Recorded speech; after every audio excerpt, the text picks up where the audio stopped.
സൂറന്ന കാഹളത്തിന്റെ ഒന്നാമത്തെ ഊത്തിലൂടെ ജനങ്ങളെ പേടിച്ചുകൊണ്ട് 40 കൊല്ലം ലക്കും ലഗാനമില്ലാതെ ഓടുമ്പോ അല്ലാഹു സുബ്ഹാനഹു വ തആല ഇസ്രാഫീൽ അലൈഹിസ്സലാമിനോട് രണ്ടാമത്തെ ഊത്തുദാ പറയുകയാണ്. ഈ ഊത്തിലൂടെ സർവരെയും മരിപ്പിക്കുകയാണ്. വയൗമ യൂഫഖു ഫിസ്സൂർ. പരിശുദ്ധമായ ഖുർആനിലൂടെ അല്ലാഹു ഓർമ്മപ്പെടുത്തുകയാണ്. ഇസ്രാഫീൽ അലൈഹിസ്സലാം സൂറന്ന കാഹളത്തിലൂടെ രണ്ടാമത്തെ ഊത്തങ്ങോട് നടത്തുമ്പോ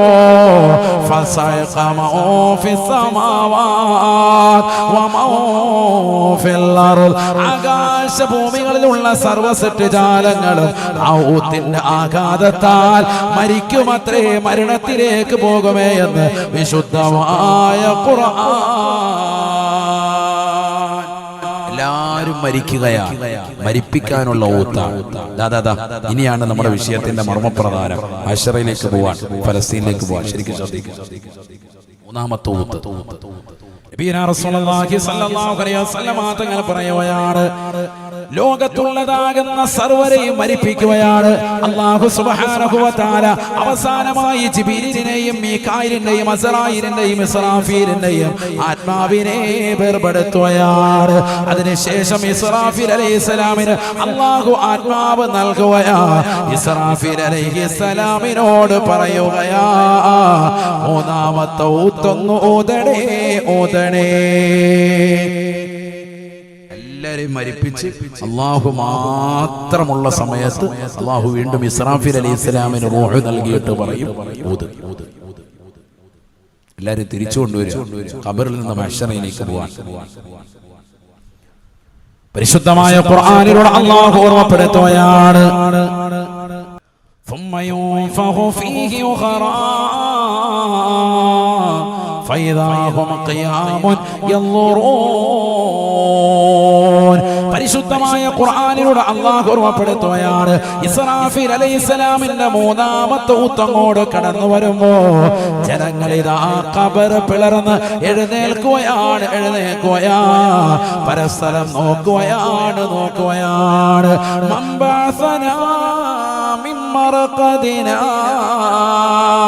ഖബർ പിളർന്നുകൊണ്ട് കടന്നു വരുന്ന ജനങ്ങളെ ചോദിക്കുമത്രേ, ആരാണ് ഞങ്ങളെ വിളിച്ചുണർത്തിയത്?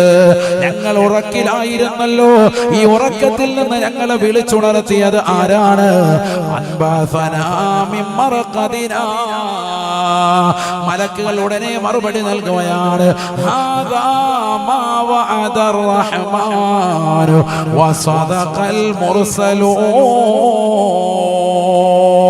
ഇതാണ് നിങ്ങൾക്ക് പ്രവാചകന്മാർ നിങ്ങളുടെ കാലഘട്ടത്തിൽ വന്നുകൊണ്ട് പ്രബോധനം നടത്തിയപ്പോൾ പറഞ്ഞതായ മാലിക് യൗമിദ്ദീൻ, പ്രതിഫല ദിവസമാണ്. ദുനിയാവിൽ നിങ്ങൾ സുകൃതം ചെയ്തവരാണോ, നമസ്കരിച്ചവരാണോ, നോമ്പ് നോറ്റവരാണോ, സകാത്ത് കൊടുത്തവരാണോ, ഹജ്ജ് ചെയ്തവരാണോ, പാവങ്ങളുടെ കണ്ണീരൊപ്പിയവരാണോ, അല്ലാഹുവിന്റെ പള്ളിക്ക് സദഖ കൊടുത്തവരാണോ, മദ്രസയ്ക്ക് സഹായം ചെയ്തവരാണോ, എല്ലാ സദഖകളുടെയും പരിപൂർണമായ പ്രതിഫലം അല്ലാഹു ഇന്നാണ് നിങ്ങൾക്ക് രേഖപ്പെടുത്തി നൽകുക. ഇന്ന് പരിപൂർണമായ പ്രതിഫലം അല്ലാഹു രേഖപ്പെടുത്തി നൽകുന്ന ദിവസമാണ്. തുവഫൂന ഉജൂറകും യൗമൽ ഖിയാമ.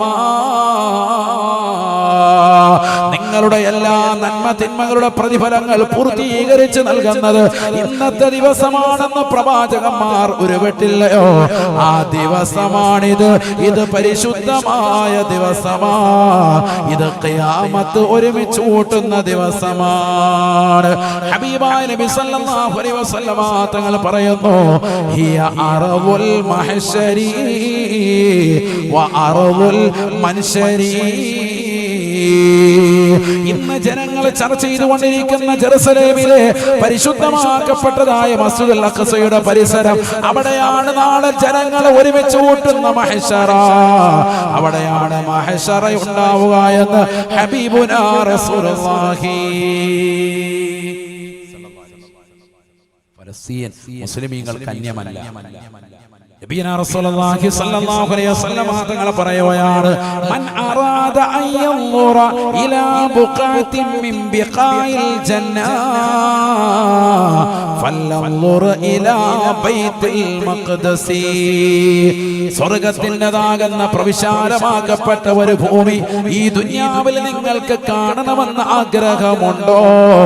ഫല്ലൻദുർ ഇലാ ബൈത്തുൽ മഖ്ദസി. ഫലസ്തീൻ വരെ ഒന്ന് പോകണേ, മസ്ജിദുൽ അഖ്സയൊന്ന് കാണണേ എന്ന് ഹബീബുനാ ശഫീഉനാ റസൂലുള്ളാഹി. മസ്ജിദുൽ അഖ്സ സ്വർഗ്ഗത്തിലേക്ക് ചേർക്കുന്ന സ്ഥലമാണ്. ഹബീബ് മുഹമ്മദ് മുസ്തഫ കാണാൻ അവസരം കിട്ടിയവരെന്ന് കൈയുയർത്തിക്കാരുണ്ട് ഈ മജ്ലിസ്?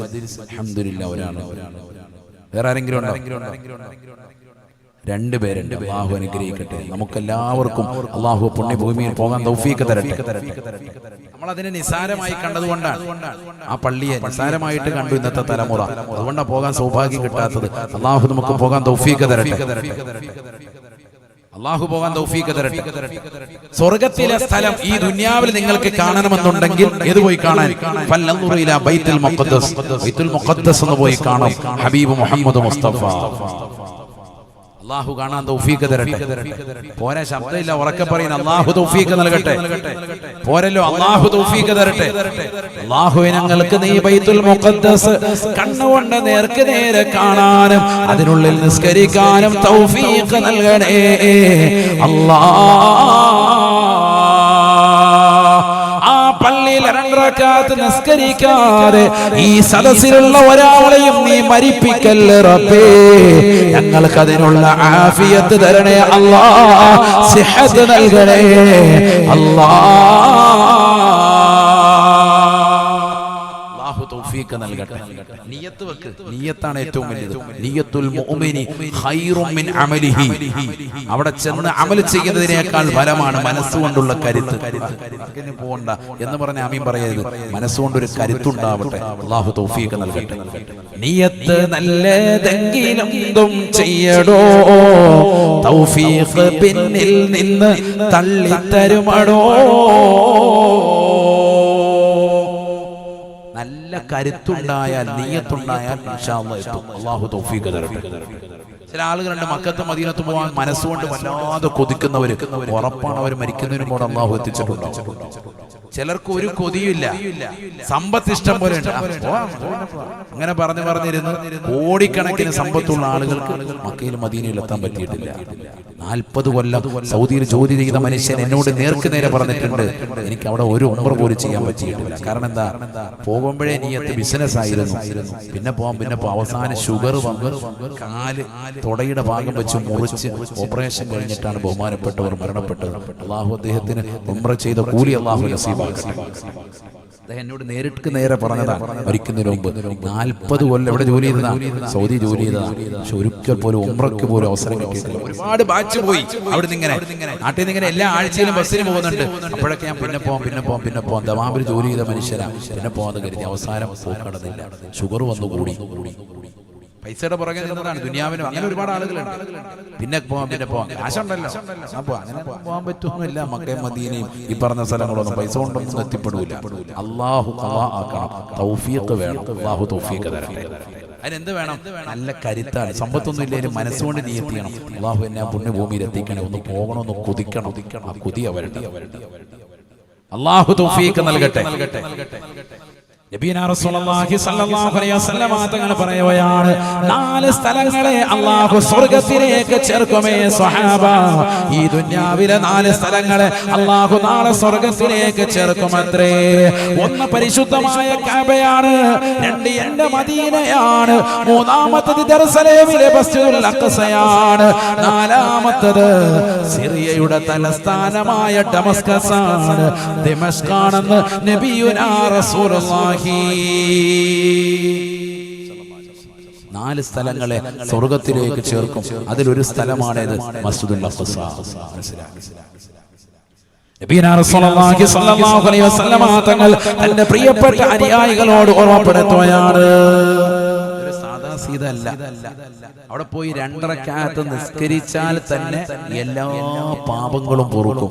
ഹബീബ് മുഹമ്മദ് മുസ്തഫ 2 റക്അത്ത് നിസ്കരിച്ചാൽ മതി. എവിടെ മസ്ജിദുൽ അഖ്സയിൽ. അല്ലാഹു തൗഫീഖ് തരട്ടെ. ആരാ ഇത് പണിതത്? അതറിയണം. സയ്യിദുന ആദം അലൈഹിസ്സലാം മനുഷ്യരിൽ ആദ്യമായി കഅബ പണിതത്, വിശുദ്ധ ദേവാലയമാകുന്ന കഅബ പണിതതും ആരാണ്? സയ്യിദുന ആദം നബി അലൈഹിസ്സലാം. ആദം നബി അലൈഹിസ്സലാം കഅബ പണിതതിന് ശേഷം 40 കൊല്ലത്തിന് ശേഷം പണിതതാകുന്ന ഗേഹമാണേത്? പരിശുദ്ധമാക്കപ്പെട്ട മസ്ജിദുൽ അഖ്സ. ഫൗണ്ടേഷൻ ഇട്ടു. രണ്ടിനും ഫൗണ്ടേഷൻ ഇട്ടത് ആരാണ്? മനുഷ്യരിൽ ആദം നബി അലൈഹിസ്സലാം. മലായിക്കത്തുകൾ ആദ്യം ഫൗണ്ടേഷൻ ഇട്ടിട്ടുണ്ട്. ഏതിന്? ബൈത്തുൽ മുഖദ്ദസിന്, അല്ല പരിശുദ്ധമായ കഅബയ്ക്ക്. സല്ലല്ലാഹു അലൈഹി വസല്ലം തങ്ങൾ പറഞ്ഞിട്ടുണ്ട്, കഅബാലയം പലരും പണിതിട്ടുള്ളതാ, 12 പേരവരാണ് ചരിതമിലുള്ളതാ. മാലാക ആദം ശീസ് ഇബ്രാഹിമുമാ അമാലിക്കും ജുർഹും ഖുസൈ ഖുറൈശുമാ അബ്ദുള്ള ഹജ്ജാജും മുറാദു സുമാനിയും അവസാനമായി ഫഹദാണ് ആല് സഊദിയും. പരിശുദ്ധമായ കഅബാലയം കാലപ്പഴക്കം കൊണ്ട് അതിന് കേടുപാടുകൾ വന്നപ്പോൾ അതിങ്ങനെ പണിത് പൂർത്തീകരിച്ചിട്ടുണ്ട്. പലപ്പോഴായിട്ട് പല കാലഘട്ടങ്ങളിലായി എത്ര ആളുകൾ? 12ഓളം ആളുകൾ പണിതിട്ടുണ്ട്. ആദ്യം മലക്കുകൾ ഫൗണ്ടേഷൻ ഇട്ടു, മനുഷ്യരിൽ ആദം നബി അലൈഹി സ്വലാം ഇട്ടു, പിന്നീട് ശീസ് നബി അലൈഹി സ്വലാം പണിതു, പിന്നീട് ബഹുമാനപ്പെട്ട ഇബ്രാഹിം നബി അലൈഹി സ്വലാം മകൻ ഇസ്മായിലിനോടൊപ്പം പണിതു, പിന്നീട് അമാലിക്ക ഗോത്രക്കാർ പണിതു, പിന്നീട് ജുർഹും ഗോത്രക്കാർ പണിതു, പിന്നീട് ഖുറൈശികൾ പണിതു, പിന്നീട് അബ്ദുള്ള രാജാവ് പണിതു. ഇങ്ങനെ പല രാജാക്കന്മാരും പലരും പണിതു. അവസാനം ആര് പണിതു? ഫഹദ് രാജാവാണ്, സൗദി ഭരിച്ചിരുന്ന ഫഹദ് രാജാവാണ് അവസാനം ഇന്ന് കാണുന്നതിലേക്ക് വിശുദ്ധമായ കഅബാലയം നല്ല പ്രൗഢിയോടുകൂടി നിലനിർത്തിയത്. അല്ലാഹു അദ്ദേഹത്തിന്റെ ദറജ ഉയർത്തട്ടെ. അല്ലാഹു അവരുടെ ദറജ ഉയർത്തട്ടെ. അവർ തന്നെയാണ് ഇന്ന് മസ്ജിദുൻ നബവിയും രൂപകൽപ്പന ചെയ്ത് മനോഹരമാക്കിയതും. അവർ തന്നെയാണ് മസ്ജിദ് ഖുബാ പണിതതും ഒക്കെ ഈ ഫഹദ് രാജാവിന്റെ കാലഘട്ടത്തിൽ. അല്ലാഹുവിന്റെ ദറജ ഉയർത്തുമാറാവട്ടെ. പറഞ്ഞു വന്നത്, കാലപ്പഴക്കം കൊണ്ട് കേടുപാടുകൾ സംഭവിച്ച ഘട്ടത്തിൽ പണിത ആളുകൾ. മനസ്സിലാകുന്നില്ല? തുടക്കം ഫൗണ്ടേഷൻ ഇട്ടതാരാണ്? സയ്യിദുന ആദം നബി അലൈഹി സ്വലാമാണ് മനുഷ്യരിൽ. അതിനു മുമ്പ് മലക്കുകൾ, മലായികത്തും. ആദം നബി അലൈഹി സ്വലാം ഫൗണ്ടേഷൻ ഇട്ട് 40 കൊല്ലത്തിന് ശേഷം ബഹുമാനപ്പെട്ടവർ മറ്റൊരു സ്ഥലത്ത് കൂടി പള്ളിക്ക് ഫൗണ്ടേഷൻ ഇട്ടു. അതേതാണ്? പരിശുദ്ധമായ മസ്ജിദുൽ അഖ്സയാണ്. ഫലസ്തീനിലെ പള്ളി ഫൗണ്ടേഷൻ ഇട്ടു. പിന്നീട് ഫലസ്തീനിൽ ഇസ്രായേലി ജനതയ്ക്ക് പ്രവാചകത്വമായി കടന്നു വന്ന പ്രവാചകനാണ് സയ്യിദുനാ ദാവൂദ് നബി അലൈഹിസ്സലാം. വഅലന്നാ ലഹുൽ ഹദീദ്, ഇരുമ്പിനെ വല്ലാതെ വശമാക്കി കൊടുത്തതായ പ്രവാചകനായിരുന്നു ആര്? ദാവൂദ് നബി അലൈഹിസ്സലാം. കമ്പിയൊക്കെ ഇങ്ങനെ എടുത്തിട്ട് ഇങ്ങനെ കൈകൊണ്ട് കുഴയ്ക്കും, മണ്ണ് കുഴയ്ക്കുന്നു. മുമ്പത്തെ കൈ നല്ലപോലെ വഴ. നമ്മൾ കമ്പി കുഴയ്ക്കാൻ ഭയങ്കര ഇതാണ്. മുമ്പൊക്കെ അങ്ങനെയൊന്നുമില്ല, കയ്യിലിട്ട് ഇങ്ങനെ കുഴച്ച് ഇരുമ്പ്. വഅലന്നാ ലഹുൽ ഹദീദ്, പരിശുദ്ധ ദാവൂദ് നബി അലൈഹി സ്വലാം ഭയങ്കര കഴിവുള്ള വ്യക്തിയാണ്. ബഹുമാനപ്പെട്ടവര് അവിടുന്ന് പാരായണം ചെയ്യാൻ തുടങ്ങിയാൽ അവർക്ക് നൽകപ്പെട്ടതാകുന്ന വേദഗ്രന്ഥങ്ങൾ സബൂർ പാരായണം ചെയ്യാൻ തുടങ്ങിക്കഴിഞ്ഞാൽ ഒരൊറ്റ പക്ഷികൾ പോലും പിന്നീട് പറക്കൂല. ഒക്കെ അങ്ങനെ വല്ല സൈലന്റ്, ഭയങ്കര മാസ്മരിക ഓത്തിന്റെ ആളാണ് സയ്യിദുനാ ദാവൂദ് നബി അലൈഹി സ്വലാം. ഭയങ്കര ഓത്താണ്. ഖുർആനാണ് പറയുന്നത്. ബഹുമാനപ്പെട്ടവര് വല്ലാത്ത കഴിവുള്ള മനുഷ്യനായിരുന്നു അദ്ദേഹം. ജനങ്ങൾക്കിടയിൽ പ്രവാചകനുമായി നിലകൊണ്ടു, രാജാവുമായി നിലകൊണ്ട വ്യക്തിത്വമാണ്. അങ്ങനെ ജനങ്ങൾക്കിടയിൽ രാജാവായി ബഹുമാനപ്പെട്ടവർ നിലകൊള്ളുന്നതാകുന്ന കാലയളവിൽ സമ്പൽ സമൃദ്ധി, നല്ല കാശായി, ജനങ്ങൾക്കിടയിൽ നല്ല കാശ്. അങ്ങനെയാണല്ലോ, ജനങ്ങൾക്ക് ഇഷ്ടംപോലെ കാശ് കൂടി. അങ്ങനെ നല്ല രീതിയിലായി കഴിഞ്ഞപ്പോഴത്തേക്കും ആളുകൾ തെമ്മാടികളായി മാറാൻ തുടങ്ങി. സമ്പത്ത് കൂടുമ്പോൾ അങ്ങനെയാണ്. ഇന്നൽ ഇൻസാന ലിറബ്ബിഹി ലകനൂദ് വഇന്നഹു അലാ ദാലിക ലശഹീദ് വഇന്നഹു ലിഹുബ്ബിൽ ഖൈരി ലശദീദ്. സമ്പത്തിനോട് വല്ലാത്ത ആർത്തി കൂടി ജനങ്ങൾ ഏറ്റവും നന്ദി കെട്ടവരായി മാറി, റബ്ബിനോട് തെമ്മാടികളായി കൊണ്ടിരിക്കുന്നു. അപ്പോ അല്ലാഹു സുബ്ഹാനഹു വ തആല വലിയൊരു മാരകമായ അസുഖം, പ്ലേഗ് പോലെ ഒരു രോഗം അവർക്ക് കൊടുത്തു. നമുക്ക് കോവിഡ് തന്നതുപോലെ 1,70,000 ആളുകൾ മരിച്ചു ആ ഒരൊറ്റ വിപത്തിൽ. വലിയൊരു വിപത്ത്. അപ്പൊ ദാവൂദ് നബി അലൈഹിസ്സലാം പറഞ്ഞു, ഈ വിപത്തിൽ നിന്ന് നമുക്ക് സംരക്ഷണം കിട്ടണമെങ്കിൽ ഒറ്റ വഴിയേ ഉള്ളൂ. ഇലാഹായ ജഗന്നിയന്താവായ റബ്ബിനെ സംതൃപ്തിപ്പെടുത്താൻ, അള്ളാഹുവിനെ ആരാധിക്കാൻ ഒരു പള്ളി പണിയണം.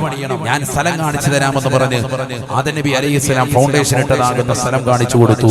അവിടെ പണിതു ഉയർത്തുകയാണ്. ബൈത്തുൽ മുഖദ്ദസ് പണി ആരംഭിക്കുകയാണ്. സയ്യിദുനാ ദാവൂദ് നബി അലൈഹിസ്സലാം. ഒരാൾ പൊക്കം പള്ളി എത്തിയപ്പോ ദാവൂദ് നബി അലൈഹിസ്സലാം വഫാത്തായി. അല്ലാഹു അടുത്ത ദറജ ഉയർത്തി. പള്ളിയുടെ പണി ഇങ്ങനെ റാഹത്തായിട്ട് വരാൻ ഒരാൾ പൊക്കം എത്തിയപ്പോഴത്തേക്കും ദാവൂദ് നബി അലൈഹിസ്സലാം മരണപ്പെട്ടു. പിന്നീട് ഭരണത്തിലേക്ക് വന്ന രാജാവായിരുന്നു ആര്? ബഹുമാനപ്പെട്ടതാകുന്ന സയ്യിദുനാ സുലൈമാൻ നബി അലൈഹിസ്സലാം. മകനുമാണ് ദാവൂദ് നബി അലൈഹി സ്വലാമിന്റെ മകന്. ബഹുമാനപ്പെട്ടവർ വന്ന് പള്ളിയുടെ പണി പൂർത്തീകരിക്കാൻ വേണ്ടി തീരുമാനിച്ചു. ഐക്യകണ്ഠേന ജനങ്ങളുടെയും അതോടൊപ്പം തന്നെ ജിന്നുകളുടെയും സഹായത്താൽ ബൈത്തുൽ മുഖദ്ദസ് പരിപൂർണമായി പണിതു തീർത്തു സയ്യിദുനാ സുലൈമാൻ നബി അലൈഹി സ്വലാം. ലോകം അടക്കി ഭരിച്ച ചക്രവർത്തിമാരിൽ ഏറ്റവും ഉത്തമനായ വ്യക്തിയായിരുന്നു സോളമൻ എന്ന ചരിത്രം രേഖപ്പെടുത്തിയ സയ്യിദുനാ സുലൈമാൻ നബി അലൈഹി സ്വലാം. ഉന്നതനായ വ്യക്തിയായിരുന്നു. അള്ളാഹു അടുത്ത ദറജ ഉയർത്തട്ടെ. അവരുടെ ഒക്കെ പൊരുത്തം അള്ളാഹു നമ്മുടെ ഈ സദസ്സിൽ നൽകി അനുഗ്രഹിക്കട്ടെ. എല്ലാ പ്രവാചകന്മാരെയും നമുക്ക് വേണ്ടവരാണ്. ആമന റസൂലു ബിമാ ഉൻസില ഇലൈഹി മിർ റബ്ബിഹി വൽ മുഅ്മിനൂൻ കുല്ലുൻ ആമന ബില്ലാഹി വ മലായികതിഹി വ കുതുബിഹി വ റുസുലിഹി ലാ നുഫർരിഖു ബൈന അഹദിൻ മിൻ റുസുലിഹി. ഒരു പ്രവാചകനും ഇടയിൽ വേർതിരിക്കാൻ പാടില്ല. ഒക്കെ ഉന്നതരായ ആളുകളാണ്. അള്ളാഹു അവരുടെയൊക്കെ ദറജ ഉയർത്തുമാറാവട്ടെ. ഞാൻ പറഞ്ഞു വന്നത്, ആ പള്ളിയുടെ പണി പൂർത്തീകരിച്ചതിന് ശേഷം പള്ളി ഉദ്ഘാടിച്ചു ആര് തന്നെ? സുലൈമാൻ നബി അലൈഹി സ്വലാം തന്നെ. കാരണം ഏറ്റവും ഉന്നതനായ പ്രവാചകനാണ്, ലോകം മുഴുവൻ അടക്കി ഭരിച്ച വ്യക്തിയാണ്. ബൈത്തുൽ മുഖദ്ദസ് ഉദ്ഘാടിക്കാൻ അദ്ദേഹം തന്നെ നിന്നു. ബഹുമാനപ്പെട്ടവർ തന്നെ അതിനുള്ളിൽ നിസ്കരിച്ചതിന് ശേഷം ദുആ ചെയ്യുകയാണ്. വിധങ്ങൾ പറയാം. ശ്രദ്ധിച്ചോ, ഈ ഹദീസിലുണ്ട് എന്ത്? അതിൽ കയറി 2 റക്അത്ത് നിസ്കരിച്ചാൽ പാപം പൊറുക്കും. അല്ലാഹു തൗഫീഖ് തരട്ടെ. قال رسول الله صلى الله عليه وسلم നബിയുനാ റസൂലുള്ളാഹി സ്വല്ലല്ലാഹു അലൈഹി വസല്ലം തങ്ങൾ പറയുകയാണ്, لما فرغ سليمان من بناء بيت المقدس. പരിശുദ്ധമാക്കപ്പെട്ടതായ ബൈത്തുൽ മുഖദ്ദസിന്റെ പണി പൂർത്തീകരിച്ചതിന് ശേഷം സല്ലാ ഫീഹി റകഅതൈൻ, ബഹുമാനപ്പെട്ടവർ അതിനുള്ളിൽ നിസ്കരിക്കുകയാണ്. ثم دعا الله ثلاثا, അല്ലാഹുവിനോട് 3 കാര്യങ്ങൾ പ്രാർത്ഥിക്കുകയാണ്. 3 കാര്യങ്ങൾ ചോദിച്ചു വാങ്ങി. ഒന്നാമതായി ബഹുമാനപ്പെട്ടവര് 2 കരങ്ങളും ആകാശത്തേക്ക് ഉയർത്തിയിട്ട് മസ്ജിദുൽ അഖ്സയുടെ അകത്തളന്നിലിരുന്നുകൊണ്ട് ആദ്യമായിട്ടുള്ള പ്രാർത്ഥന നടത്തുകയാണ്. സയ്യിദുനാ സുലൈമാൻ നബി അലൈഹിസ്സലാം അയ്യുസാദിഫ ഹുക്മി, പടച്ച റബ്ബേ എനിക്ക് മാന്യമായ ജനങ്ങൾക്കിടയിൽ ന്യായയുക്തമായ വിധികൾ നടത്താൻ തൗഫീഖ് നൽകണേ അല്ലാഹ്. ന്യായമായ വിധിക്ക് തൗഫീഖ് തരണേ അല്ലാഹ്. ഒരാളോടും അന്യായമായ ഒരു വിധിയും നടത്താതിരിക്കാനുള്ള തൗഫീഖ് എനിക്ക് നൽകണം. കാരണം ഞാൻ രാജാവാണ്, ജനങ്ങൾ വന്ന് പല പ്രശ്നങ്ങളും പറയും. അപ്പൊ ന്യായം എവിടെയാണോ അതനുസരിച്ച് വിധി നടത്താൻ എനിക്ക് തൗഫീഖ് തരണേ. നല്ല ദുആ. അപ്പൊ ബഹുമാനപ്പെട്ടവരാണ് ദുആ അല്ലാഹു ഖബൂലാക്കി. അതിന്റെ അർത്ഥം എന്താ? ആ പള്ളിയിൽ എന്ത് ചോദിച്ചാലും ഉത്തരം കിട്ടും. അല്ലാഹു പോകാൻ തൗഫീഖ് തരട്ടെ. ഖൈറായത് ചോദിക്കാൻ തൗഫീഖ് നൽകട്ടെ. രണ്ടാമത് ചോദിച്ചു സയ്യിദുനാ സുലൈമാൻ നബി അലൈഹി സ്വലാം എന്ത്? വമുൽക്കല്ലാ യംബഗീ ലിഅഹദിൻ മിൻ ബഅദി, എനിക്ക് ശേഷം ലോകത്ത് ഒരാൾക്കും എനിക്ക് നൽകിയിരിക്കുന്ന അധികാരം മറ്റൊരാൾക്ക് നീ കൊടുക്കരുത് അല്ലാഹ്. ഈ പരിശുദ്ധമാക്കപ്പെട്ട മസ്ജിദുൽ അഖ്സയുടെ അകത്തളത്തിൽ വെച്ച് നിന്നോട് എനിക്ക് ചോദിക്കാനുള്ളത്, വമുൽക്കല്ലാ യംബഗീ ലിഅഹദിൻ മിൻ ബഅദി, എനിക്ക് ശേഷം ലോകത്ത് ഒരാൾക്കും ഇതുപോലത്തെ അധികാരം നീ നൽകരുത് നാഥാ, നീ നൽകരുത് അല്ലാഹ്. ബഹുമാനപ്പെട്ടതാകുന്ന സുലൈമാൻ നബി അലൈഹിസ്സലാമിന്റെ പ്രാർത്ഥനയാണ്. ഹബീബായ നബി സല്ലല്ലാഹു അലൈഹി വസല്ലമ തങ്ങൾ മദീനയിലെ മിമ്പറിൽ വെച്ചുകൊണ്ട് സ്വഹാബത്തിനോട് പറയുകയാണ്, സ്വഹാബാ സ്വഹാബാ, ലോകത്ത് ആര് വന്നാലും സുലൈമാൻ നബി അലൈഹിസ്സലാമിന്റെ തട്ട് തന്നെയാണ് ഏറ്റവും വലിയ തട്ട്. ബഹുമാനപ്പെട്ടവർക്ക് നൽകിയതുപോലെ ലോകം മുഴുവനും അടക്കി ഭരിക്കാനുള്ള അധികാരം അല്ലാഹു ഈ ദുനിയാവിൽ ഒരാൾക്കും നൽകിയിട്ടില്ല, നൽകുകയുമില്ല. ചോദിച്ചു വാങ്ങുകയാണ്. അമേരിക്കയും റഷ്യയും ബ്രിട്ടനും ഫ്രാൻസും അടക്കമുള്ള ലോകരാജ്യങ്ങൾ മുഴുവനും ഒരുമിച്ചിരുന്നു കൊണ്ട് ഭരണം നടത്തിയാലും സുലൈമാൻ നബി അലൈഹിസ്സലാമിന് അല്ലാഹു നൽകിയ അധികാരത്തിന്റെ പരമോന്നത പദവി ഒരിക്കലും എത്തിക്കാൻ പറ്റൂല. അത്രയേറെ സമുന്നതമാകുന്ന പദവിയാണ്. ലോകം അടക്കി ഭരിക്കാനുള്ള കഴിവ് അല്ലാഹു ബഹുമാനപ്പെട്ടവർക്ക് നൽകി. മസ്ജിദുൽ അഖ്സയിലെ ചോദ്യമാണെന്ന് ഹബീബ് മുഹമ്മദ് മുസ്തഫ. മൂന്നാമതായി ബഹുമാനപ്പെട്ടവർ ചോദിക്കുകയാണ്, വഅല്ലാ യഅതി അഹദുൻ ഇലാ ഹാദൽ മസ്ജിദി ലാ യുരീദു ഇല്ലാ സ്വലാത ഫീ ഇല്ലാ ഖറജ മിൻഹു കയൗമി വലദതുഹു ഉമ്മുഹു. ലോകത്തിന്റെ ഏതെങ്കിലും കോണിൽ, ലോകത്തിന്റെ മുഴുവൻ ഭാഗങ്ങളിൽ നിന്ന് ഈ പരിശുദ്ധമാക്കപ്പെട്ട ജെറുസലേമിലെ ഫലസ്തീനിലെ ഈ പവിത്രമാക്കപ്പെട്ടതാകുന്ന മസ്ജിദുൽ അഖ്സയുടെ അകത്തളത്തിലേക്ക് 2 റക്അത്ത് നിസ്കരിക്കുക എന്ന ലക്ഷ്യത്തിൽ ആരൊരുവൻ ലോകത്ത് ഏതെങ്കിലും ഒരു ഭാഗത്ത് നിന്ന് വന്നോ, അവൻ ഈ പള്ളിയിൽ വന്ന് 2 റക്അത്ത് നിസ്കരിച്ചുകൊണ്ട് പുറത്തു പോകുമ്പോ ഉമ്മ പ്രസവിച്ച പൊന്നമോനെ പോലെ നീ ആക്കണേ അല്ലാ, പാപ സുരക്ഷിതത്വം കൊടുക്കണേ അല്ലാ. സുലൈമാൻ നബി അലൈഹിസ്സലാം മൂന്നാമതായി ദുആ ചെയ്തു, അല്ലാഹു സ്വീകരിച്ചു എന്ന് ഹബീബ് മുഹമ്മദ് മുസ്തഫ. ആദരവായ പ്രവാചകൻ മദീനയിൽ വെച്ച് ഈ സംഭവം പറയുമ്പോ അബ്ദുല്ലാഹി ഇബ്നു ഉമർ റളിയല്ലാഹു അൻഹു കൊതിക്കുകയാണ്, എനിക്ക് മസ്ജിദുൽ അഖ്സ വരെ ഒന്ന് പോകണം. മസ്ജിദുൽ അഖ്സയിലേക്ക് പോകാൻ ബഹുമാനപ്പെട്ടവർ ഒട്ടകത്തെ റെഡിയാക്കി യാത്ര ചെയ്യുകയാണ്. അന്നത്തെ യാത്രയാണ്. ഇന്നുള്ള മനോഹരമാകുന്ന പാതകൾ താണ്ടിയിട്ടല്ല, ദുർഘടമാകുന്ന മരുഭൂമിയിലൂടെയുള്ള വലിയ യാത്രയാണ്. 2000 കിലോമീറ്റർ അപ്പുറത്തുള്ള മസ്ജിദുൽ അഖ്സയിലേക്ക് മദീനയിൽ നിന്ന് ബഹുമാനപ്പെട്ട ഉമർ റളിയല്ലാഹു അൻഹു പൊന്നമോന് മുത്തബിയുസ്സുന്ന എന്ന ചരിത്രം രേഖപ്പെടുത്തി അബ്ദുല്ലാഹി ഇബ്നു ഉമർ റളിയല്ലാഹു അൻഹു യാത്ര തിരിക്കുകയാണ്. കുതിരയുടെ ഒട്ടകത്തിന്റെ പുറത്ത് യാത്ര ചെയ്ത് പരിശുദ്ധമാക്കപ്പെട്ട ഫലസ്തീനിന്റെ മണ്ണിലെത്തി പുണ്യമാക്കപ്പെട്ട മസ്ജിദുൽ അഖ്സ കണ്ടു. അതിനുള്ളിൽ കയറി 2 റക്അത്ത് നിസ്കരിക്കുകയാണ്. അല്ലാഹുവിനെ സ്തുതിച്ചുകൊണ്ട് പൊട്ടിക്കരഞ്ഞുകൊണ്ട് ദുആ ചെയ്ത് പുറത്തിറങ്ങുമ്പോ ഫലസ്തീനിലതാകുന്ന ആളുകൾ വന്നുകൊണ്ട് വെള്ളം കൊടുക്കുന്നു, ഭക്ഷണം കൊടുക്കുന്നു. കാരണം ഈ വന്നിരിക്കുന്നത് പ്രവാചകന്റെ പ്രിയപ്പെട്ട അനുയായി അബ്ദുല്ലാഹി ഇബ്നു ഉമർ. ഒരു സുന്നത്ത് പോലും ജീവിതത്തിൽ കളയാത്ത, എല്ലാ സുന്നത്തുകളും ജീവിതത്തിൽ കൃത്യമായി എടുക്കുന്ന, ഒരു കറാഹത്ത് പോലും ജീവിതത്തിൽ ചെയ്യാത്ത സൂക്ഷ്മ വ്യക്തിത്വമല്ലേ ബഹുമാനപ്പെട്ടവർ. അദ്ദേഹത്തെ സൽക്കരിക്കുകയാണ്. ബഹുമാനപ്പെട്ടവർ സൽക്കാരം സ്വീകരിക്കുന്നില്ല. സന്തോഷത്തോടുകൂടി അവരോട് പറയുകയാണ്, എനിക്ക് നിങ്ങളോട് വെറുപ്പില്ല, എനിക്ക് നിങ്ങളോട് സ്നേഹം മാത്രമാണ്. ഞാൻ എന്തുകൊണ്ടാണ് ഭക്ഷണം കഴിക്കാത്തത്, ഞാൻ എന്തുകൊണ്ടാണ് വെള്ളം കുടിക്കാത്തത് എന്നറിയുമോ?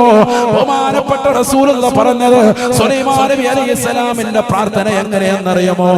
ലാ യുരീദു ഇല്ല സ്വലാത ഫീ, ലാ യുരീദു ഇല്ല സ്വലാത ഫീ. ലോകത്തിന്റെ കോണുകളിൽ നിന്ന് ഈ പരിശുദ്ധമാക്കപ്പെട്ട മസ്ജിദുൽ അഖ്സയിലേക്ക് ജനങ്ങൾ വരുന്നത് നിസ്കരിക്കുക എന്ന ലക്ഷ്യത്തിൽ മാത്രമാണ്. കഴിക്കാനല്ല, കുടിക്കാനല്ല, ഭുജിക്കാനല്ല, രസിക്കാനല്ല, കളിതമാശകൾ ഏർപ്പെടാനല്ല, പർച്ചേസ് ചെയ്യാനല്ല. ഇവിടെ വരുന്നത് നിസ്കരിക്കാൻ മാത്രം ലക്ഷ്യം വെച്ചിട്ടാണ്. അങ്ങനെ വരുന്നവർക്ക് നിസ്കാരം കഴിഞ്ഞ പള്ളിയിൽ നിന്ന് പുറത്തേക്ക് പോകുമ്പോ ഉമ്മ പ്രസവിച്ചതാകുന്ന കുഞ്ഞിനെ പോലെ പാപ സുരക്ഷിതത്വം കൊടുക്കണേ. ആ ഒരു കൂലി എനിക്ക് കിട്ടണമെങ്കിൽ, ഉമ്മ പ്രസവിച്ച പൊന്നുമോനെ പോലെ പാപ സുരക്ഷിതത്വമുള്ളവനായി ഞാൻ മാറണമെങ്കിൽ ഒന്നും കഴിക്കാതെ കുടിക്കാതെ തിരിച്ചു പോകണമെന്നാണ് എന്റെ ലക്ഷ്യമെന്ന് അബ്ദുല്ലാഹി ഇബ്നു ഉമർ റളിയല്ലാഹു അൻഹു. പള്ളിയുടെ പരിസരത്ത് ഒന്നും കഴിക്കാൻ തയ്യാറായില്ല. തിരിച്ചൊട്ട കൊടുത്ത് അദ്ദേഹം പോയി.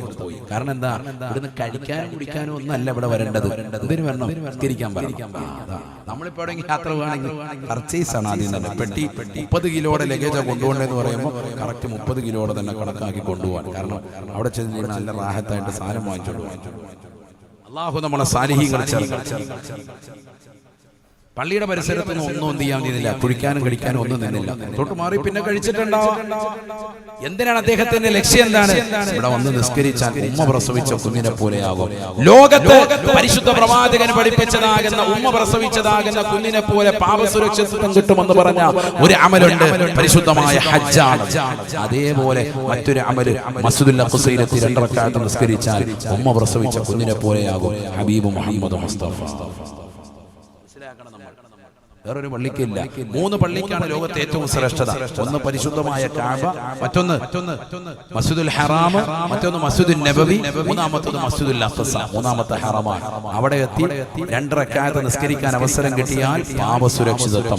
മസ്ജിദുൽ ഹറാമിൽ പരിശുദ്ധ കഅബയുടെ പരിസരത്ത് വന്ന് 1 റക്അത്ത് നിസ്കരിച്ചാൽ നമുക്ക് കിട്ടുന്ന നേട്ടം 1,00,000 റക്അത്ത് നിസ്കരിച്ച പ്രതിഫലം കിട്ടുമെന്ന് ഹദീസിലുണ്ട്. ആ ഹദീസ് വിശദീകരിച്ച് ഇബ്നു ഹജറുൽ ഹൈതമി റളിയല്ലാഹു അൻഹു ഷാഫി മദ്ഹബിന്റെ ആധികാരിക ഗ്രന്ഥം തുഹ്ഫത്തുൽ മുഹ്താദിൽ രേഖപ്പെടുത്തുന്നു. 10,000 കോടി റക്അത്ത് നിസ്കരിച്ച പ്രതിഫലം കിട്ടും ഒറ്റ റക്അത്ത് നിസ്കരിച്ചാൽ. എവിടെ? കഅബയുടെ പരിസരം. അപ്പോൾ എപ്പോഴും മഹത്വം അതിന് തന്നെയാണ്. 1-ാം നമ്പർ അത് തന്നെ, കഅബയുടെ പരിസരം. അല്ലാഹു പോകാൻ തൗഫീഖ് തരട്ടെ. 1 റക്അത്ത് നിസ്കരിച്ചാൽ തന്നെ 10,000 കോടി റക്അത്ത് നിസ്കരിച്ച പ്രതിഫലം. പരിശുദ്ധമായ കഅബയുടെ പരിസരം, മസ്ജിദുൽ ഹറാം, മസ്ജിദുൻ നബവി 2-ാം സ്ഥാനം. മുത്തുനബി സല്ലല്ലാഹു അലൈഹി വസല്ലം തങ്ങളും സ്വഹാബത്തും കൂടി പണിതു തീർത്ത മസ്ജിദുൻ നബവിയിൽ പ്രവാചകരുടെ പള്ളിയിൽ 1 റക്അത്ത് നിസ്കരിച്ചാൽ 10,000 റക്അത്ത് നിസ്കരിച്ച പ്രതിഫലം. മറ്റുള്ള സ്ഥലങ്ങളിൽ നിസ്കരിക്കുന്നതിനേക്കാൾ ശ്രേഷ്ഠത അവിടെ 10,000 റക്അത്ത് നിസ്കരിച്ച നേട്ടം കിട്ടും. മസ്ജിദുൽ അഖ്സയിൽ 1 റക്അത്ത് നിസ്കരിച്ചാൽ 1000 റക്അത്ത് നിസ്കരിച്ച നേട്ടം കിട്ടും. അല്ലാഹു തൗഫീഖ് തരട്ടെ. നിസാരമായി കാണരുത്. കാരണം നമ്മളിപ്പോ നിസ്കരിച്ച ഇശാ 4 റക്അത്ത് ജമാഅത്തായിട്ട് നിസ്കരിക്കുമ്പോൾ 27 ജമാഅത്ത് ഇല്ലെങ്കിൽ 1 ഉള്ളൂ. മനസ്സിലാകുന്നുണ്ട്? ഒറ്റ റക്അത്ത് നിസ്കരിച്ച പ്രതിഫലം തന്നെ ഉള്ളൂ. ആ 4 റക്അത്ത് നിസ്കരിക്കുമ്പോൾ 27 ഇരട്ടി കിട്ടുമ്പോഴാണ് എന്നതാ ജമാഅത്തായിട്ട് നിസ്കരിക്കുമ്പോഴാണ്. എന്നാൽ മസ്ജിദുൽ അഖ്സയിൽ എത്തിയിട്ട് അവിടെ 1 റക്അത്ത് വെറുതെ സുന്നത്ത് നിസ്കരിച്ചാൽ തന്നെ എന്ത് കിട്ടും? 1000 റക്അത്ത് നിസ്കരിച്ചാൽ കിട്ടും. അല്ലാഹു മനസ്സിലാക്കാൻ തൗഫീഖ് തരട്ടെ. ലോകത്ത് ഈ 3 പള്ളികൾക്ക് ഏറ്റവും മഹത്വമുള്ളൂ. ലാ തുശദ്ദു റിഹാലു ഇല്ലാ ഇലാ 3 മസാജിദ. നിസ്കരിക്കുക, മറ്റ് അമലുകൾ ചെയ്യുക എന്ന നിലയ്ക്ക് നിങ്ങൾ യാത്ര ചെയ്യേണ്ടത് ഈ 3 പള്ളികളിലേക്കാണ്. അല്ലാഹു പോകാൻ തൗഫീഖ് തരട്ടെ. മറ്റുള്ള പള്ളികൾക്കൊക്കെ മഹത്വമുണ്ട്. ഉദാഹരണത്തിന് വലിയ ജുമാഅത്ത് പള്ളി നമ്മുടെ നാട്ടിൽ, അതിനേക്കാൾ ഉത്തമം ചെറിയ പള്ളികളാണോ? ഏറ്റവും ഉത്തമം ഏതാ? വലിയ ജുമാഅത്ത് പള്ളി തന്നെ. കാരണം അവിടെ ജമാഅത്ത് അധികരിച്ചിട്ടുണ്ട്. വലിയ ജമാഅത്തിൽ പങ്കെടുക്കലാണ് ചെറിയ ജമാഅത്തിൽ പങ്കെടുക്കുന്നതിനേക്കാൾ ജമാഅത്തിന്റെ വിഷയത്തിൽ പുണ്യം. പള്ളിക്ക് വേറെ മഹത്വമൊന്നും എവിടെയില്ല. പള്ളിയൊക്കെ സമമാണ്. ലോകത്ത് ഈ 3 പള്ളിക്ക് ശ്രേഷ്ഠതയുള്ളൂ. മനസ്സിലാക്കണം. പിന്നെ ചില പള്ളികൾക്ക് നമ്മൾ മഹത്വം പറയും. എങ്ങനെ? അവിടെ ഇന്ന മഹാൻ അടങ്ങിയിരിക്കുന്നത് കൊണ്ട്. അമ്പുറത്തെ പള്ളിക്ക് ഒരു മഹത്വമുണ്ട്. അത് ബഹുമാനപ്പെട്ടവരുടെ കാൽപാദങ്ങൾ പതിഞ്ഞ പള്ളി, അല്ലെങ്കിൽ അവിടുത്തെ ചാരമുണ്ട് എന്ന നിലയ്ക്ക് ആ മഹത്വങ്ങൾ അടങ്ങിയിരിക്കുന്നതിന്റെ പേരിലൊരു മഹത്വം. അല്ലാതെ ഒരു മഹത്വം ഈ 3 പള്ളികൾക്ക് തന്നെയാണുള്ളത്. പ്രത്യേകം മനസ്സിലാക്കുക. അതിൽപ്പെട്ട 3-ാമത്തെ പള്ളിയാണ്, 3-ാമത്തെ ഹറമാണ് ഏത്? മസ്ജിദുൽ അഖ്സ. അവിടെ 2 റക്അത്ത് നിസ്കരിച്ച പാപം മുഴുവൻ പൊറുക്കും. നിർത്താണ്, നീട്ടുന്നില്ല. ഒറ്റ ഹദീസ്. നബിയനാ റസൂലുള്ളാഹി സ്വല്ലല്ലാഹു അലൈഹി വസല്ലം തങ്ങൾ പറയുകയാണ്, ലാ യഅതി ദജ്ജാലു ഇലാ 4 അമാകിന. സ്വഹാബ അവസാന കാലഘട്ടത്തിൽ ജനങ്ങൾ മുഴുവനും പേടിക്കുന്ന ഫിത്നയിലാകുന്ന ദജ്ജാൽ 4 സ്ഥലങ്ങളിലേക്ക് പ്രവേശിക്കുകയില്ല. സ്വഹാബ, ലാ യഅതി ദജ്ജാലു ഇലാ 4 അമാകിന. 4 സ്ഥലങ്ങളിലേക്ക് ദജ്ജാൽ കടക്കൂല. ഒന്ന് കഅബയാണ്, മറ്റൊന്ന് എന്റെ മദീനയാണ്, മൂന്നാമത്തത് പരിശുദ്ധമാക്കപ്പെട്ട മസ്ജിദുൽ അഖ്സയാണ്, 4-ാമത്തത് വത്തൂർ. മൂസാ നബി അലൈഹിസ്സലാമുമായി സംസാരിച്ചതായ, അല്ലാഹു സംസാരിക്കാനിടയായ തൂരി സീനാ പർവ്വതമാണെന്ന് ഹബീബുനാ റസൂലുള്ളാഹി സല്ലല്ലാഹു അലൈഹി വസല്ലം. 4 സ്ഥലങ്ങളിലേക്ക് ദജ്ജാൽ വരൂല. ആരാണ് ഈ ദജ്ജാൽ? റസൂലുള്ളാഹി സ്വല്ലല്ലാഹു അലൈഹി വസല്ലം തങ്ങൾ പറയുകയാണ് മാമിൻ നബിയൻ ഇല്ലാ വഖദ് അൻദറ ഖൗമഹു അനിൽ മസീഹിദ് ദജ്ജാൽ. അവസാന കാലഘട്ടത്തിൽ മുത്തുനബിയുടെ സമുദായത്തിന്മേൽ കടന്നു വരുന്ന ദജ്ജാലിനെ കുറിച്ച് ലോകത്തുള്ള സർവ്വ അമ്പിയാക്കളും അവരുടെ സമുദായത്തിന് മുന്നറിയിപ്പ് കൊടുത്തിട്ടുണ്ടത്രേ. അത്രയേറെ പേടിക്കേണ്ട ആളാണ് ദജ്ജാൽ. ഈമാനുള്ളവരെ വിശ്വാസം ഉറപ്പിക്കണേ, വിശ്വാസം ഉറപ്പിക്കണേ. എല്ലാ നബിമാരും അതത് സമുദായത്തോട് വന്നുകൊണ്ട് പറയുമായിരുന്നു അത്രേ, മുഹമ്മദ് നബിയുടെ കാലഘട്ടത്തിൽ അവസാനത്തിൽ ദജ്ജാൽ കടന്നു വരും. അവനൊരു സാധാ സീത വ്യക്തിയല്ല, അവൻ ജനങ്ങളെ പിഴപ്പിക്കുന്നവനാണ്, പിഴപ്പിക്കുന്നവനാ. അവൻ കാഫിറാണ്, കാഫിറാ. ജനങ്ങളെ ഈമാനിൽ നിന്ന് തെറ്റിക്കുന്നവനാണ്, തെറ്റിക്കുന്നവനാണ്. എല്ലാ നബിമാരും അതത് സമുദായത്തിന്റെ അടുക്കൽ വന്നുകൊണ്ട് ഉറക്കെ പറയാറുള്ള ദജ്ജാൽ ഹബീബായ റസൂലുള്ളാഹി സ്വല്ലല്ലാഹു അലൈഹി വസല്ലമ തങ്ങൾ പറയുകയാണ്, എന്റെ കാലഘട്ടത്തിൽ കടന്നു വരൂല, അവസാന കാലഘട്ടത്തിൽ കടന്നു വരുന്ന ദജ്ജാൽ ലാ യഅതി ദജ്ജാലു ഇലാ അർബഅതി അമാകിന. 4 സ്ഥലങ്ങളിൽ അവനെ കടക്കാൻ പറ്റൂല കേട്ടോ. ഒന്ന് കഅബയാണ്, മറ്റൊന്ന് പരിശുദ്ധമാക്കപ്പെട്ട എന്റെ മദീനയാണ്, മൂന്നാമത്തത് പവിത്രമായ ജനങ്ങളുടെ ഒന്നാമത്തെ കിബിലയായിരുന്ന മൂന്നാമത്തെ ഹറമായി പരിശുദ്ധ ഇസ്ലാം പ്രഖ്യാപിച്ചിട്ടുള്ള മസ്ജിദുൽ അഖ്സയാണ്, മസ്ജിദുൽ അഖ്സയാണ്. ഫലസ്തീനിലെ ജനങ്ങൾക്ക് ഏറ്റവും പ്രിയപ്പെട്ടത് മാത്രമല്ല, ലോകത്തുള്ള മുസ്ലിം സമുദായത്തിന് ഏറ്റവും പ്രിയപ്പെട്ട മണ്ണ ആ ഫലസ്തീനിലെ ജെറുസലേം പവിത്രമാക്കപ്പെട്ട മസ്ജിദുൽ അഖ്സയിലേക്ക് ഒരിക്കലും ദജ്ജാലിനെ കടക്കാൻ പറ്റൂല. 4മത്തത് വത്തൂർ, തൂരി സീനാ മലയാണ് എന്ന് ഹബീബ് മുഹമ്മദ് മുസ്തഫ. പഠിച്ചു വെക്കണേ മുസ്ലിമേ. മുസ്ലിമീങ്ങൾക്ക് ഒരിക്കലും അന്യമാക്കപ്പെട്ട മണ്ണല്ല ഫലസ്തീൻ. നാളെ മഹ്ശറയാക്കി മാറ്റുന്നതാകുന്ന ഭാഗമാണ് ഫലസ്തീൻ. നാളെ സ്വർഗ്ഗത്തിലേക്ക് ചേർക്കുന്ന മണ്ണാണ് ബൈത്തുൽ മുഖദ്ദസ്. നാളെ അല്ലാഹു സുബ്ഹാനഹു വ തആല വ്യക്തമായി പഠിപ്പിക്കുകയാണ്, പഠിപ്പിക്കുകയാണ്. ഹബീബായ നബി സല്ലല്ലാഹു അലൈഹി വസല്ലമ തങ്ങളടക്കമുള്ളതായ 1,24,000 അംബിയാ മുർസലീങ്ങളും നിസ്കരിച്ചതാകുന്ന ഒരു പള്ളി ഉണ്ടെങ്കിൽ അത് പവിത്രമായ മസ്ജിദുൽ അഖ്സയാ. അല്ലാഹുവിന്റെ റസൂൽ പറയുകയാണ്, മാഫി ബൈത്തുൽ മഖ്ദസി ഇല്ലാ മൗദിഉ ശിബ്രിൻ ഇല്ലാ വസജദ ഫീഹി മലകുൻ ഔ ഖാമ ഫീഹി നബിയുൻ. പവിത്രമാക്കപ്പെട്ടതാകുന്ന മസ്ജിദുൽ അഖ്സയിൽ ഒരു ചാണിന് സ്ഥലമില്ല സഹാബ. മാഫി ബൈത്തുൽ മഖ്ദസി മൗദിഉ ശിബ്രിൻ ഇല്ലാ വസജദ ഫീഹി മലകുൻ ഔ ഖാമ ഫീഹി നബിയുൻ. ഒരു ചാണ് വെക്കാനുള്ള സ്ഥലം മസ്ജിദുൽ അഖ്സയിലില്ല. അവിടെ മലക്കുകൾ നിസ്കരിച്ചിട്ടുണ്ട്, അവിടെ പ്രവാചകന്മാർ സുജൂദ് ചെയ്ത മണ്ണാണ് എന്ന് ഹബീബ് മുഹമ്മദ് മുസ്തഫ. അതുകൊണ്ട് പ്രിയപ്പെട്ട മുസ്ലിമേ, മുസ്ലിമത്തെ, പാലക്കാട് ജില്ലയിലെ തിരുവേഗപ്പുറയും ഉച്ചിത്തറയിൽ ഒരുമിച്ച് കൂടിയിട്ടുള്ള സ്നേഹനദികളാകുന്ന മുസ്ലിം അംഗമാരോട്, സഹോദര സഹോദരിമാരോട്, എന്നെ കേൾക്കുന്ന ലൈവായി കേൾക്കുന്ന ആയിരക്കണക്കിന് പ്രിയപ്പെട്ട മുസ്ലിം അംഗമാരോട്, റൂഹേ ബയാൻ കുടുംബാദികളടക്കമുള്ള സഹോദര സഹോദരിമാരോട് സ്നേഹത്തോടുകൂടി ഓർമ്മപ്പെടുത്തുകയാണ്, നമുക്ക് നിസാരമായി തള്ളാനുള്ള മണ്ണല്ല ഫലസ്തീൻ. ഐക്യദാർഢ്യം പ്രഖ്യാപിക്കേണ്ട മണ്ണാണ്. എത്രയോ പാവപ്പെട്ട മക്കളാണ് മരണപ്പെട്ടു പോയത്. ഹയാ എന്ന പേരുള്ള പൊന്നുമോള് മരിക്കുന്നതിന് മുമ്പ് അറബിയിൽ കുറിപ്പ് എഴുതി വെക്കുകയാണ്, വസിയത്ത് എഴുതി വെക്കുകയാണ്, ഞാൻ ഹയാണ്, ഇന്നല്ലെങ്കിൽ അടുത്ത സെക്കൻഡിൽ ഞാൻ മരിക്കുമെന്ന് ഉറപ്പാണ്. അതുകൊണ്ട് എന്റെ കൊച്ചുടുപ്പുകൾ നിങ്ങൾ കഴുകി സൂക്ഷിക്കണം. ആർക്കാണോ കിട്ടുന്നത്, എന്റെ ബോഡി കിട്ടുന്നത് ഞാനാണെന്ന് വ്യക്തമായാൽ എന്റെ ഉടുപ്പുകൾ നിങ്ങൾ കഴുകിയിട്ട് അത് പാവപ്പെട്ട എന്റെ കുടുംബക്കാർക്ക് നൽകണം. എന്റെ കളിപ്പാട്ടങ്ങൾ എന്റെ പ്രിയപ്പെട്ട എളാമ മൂത്താമ്മമാരുടെ മക്കൾക്ക് കൊടുക്കണം. എന്റെ ചെരുപ്പുകൾ നിങ്ങൾ വൃത്തിയാക്കിയിട്ട് എന്റെ പ്രിയപ്പെട്ട സഹോദരിക്ക് കൊടുക്കണം. എത്ര ഹൃദയവേഗമാകുന്ന വർത്തമാനമാണ്. അറബിയിൽ എഴുതി വെച്ചുകെട്ട് ഷഹീദത്താകാൻ, മരണപ്പെടാൻ വേണ്ടി തയ്യാറാകുന്ന മക്കളെയല്ലേ കാണുന്നത്. അവർ ഈമാനുള്ളവരാണ്, അവർ പരിശുദ്ധമായ ദീനിനെ തള്ളിക്കളഞ്ഞിട്ടില്ല. നമ്മൾ ഇന്ന് മലബാറിന്റെ മക്കൾ തലയിൽ തട്ടമിടണോ വേണ്ടയോ എന്നുള്ള ചർച്ചയാണ്. സോഷ്യൽ മീഡിയയിൽ ഇരുന്നു കൊണ്ട് ഒരു താത്തയിരുന്ന് വിളിച്ചു പറഞ്ഞത് കേട്ടില്ലേ? ഖുർആനിൽ, പരിശുദ്ധമാക്കപ്പെട്ട ഖുർആനിൽ തലയിൽ തട്ടമിടാനുള്ള ആയത്ത് ഇല്ല എന്ന് പറയുകയാണ്. ഇത്തരത്തിൽ വിവരമില്ലാത്ത ആളുകൾ സോഷ്യലിസ്റ്റുകളായി സമൂഹത്തിൽ കണക്കാക്കപ്പെടുന്ന യുഗമാണ്. ഫെമിനിസ്റ്റുകളായി, ലിബറലിസത്തിന്റെ വക്താക്കളായി, നിരീശ്വരവാദികൾ യുക്തിവാദികൾക്ക് പരിശുദ്ധമായ ഇസ്ലാമിന്റെ ആദർശങ്ങളും ആശയങ്ങളും അനുസരിച്ചുകൊണ്ട് ജീവിക്കുന്ന മുസ്ലിം അംഗമാർക്ക് മോശപ്പെട്ട ജീവിതം പകരുന്ന ഇത്തരത്തിലുള്ള ആളുകളെയാണ് പരിശുദ്ധമായ ദീനിൽ നിന്ന് അകറ്റി നിർത്തേണ്ടത്. അവർ ദീനിന്റെ വക്താക്കളല്ല. ഖുർആനിൽ തലയിൽ തട്ടമിടണമെന്ന് മാത്രമല്ല, മുഖം വരെ അന്യരാകുന്ന പരപുരുഷന്മാരിൽ നിന്ന് മറച്ചു നടക്കണമെന്ന് വ്യക്തമായി പഠിപ്പിച്ചതായ ഖുർആനാണ്. അല്ലാഹുവിന്റെ കലാമിനെ ചോദ്യം ചെയ്ത് മോശപ്പെട്ട വർത്തമാനങ്ങൾ പറഞ്ഞ് ഹാത്തിമത്ത് അന്ത്യം മോശമാകുന്ന ഒരവസ്ഥ നിങ്ങൾ സൂക്ഷിക്കണേ.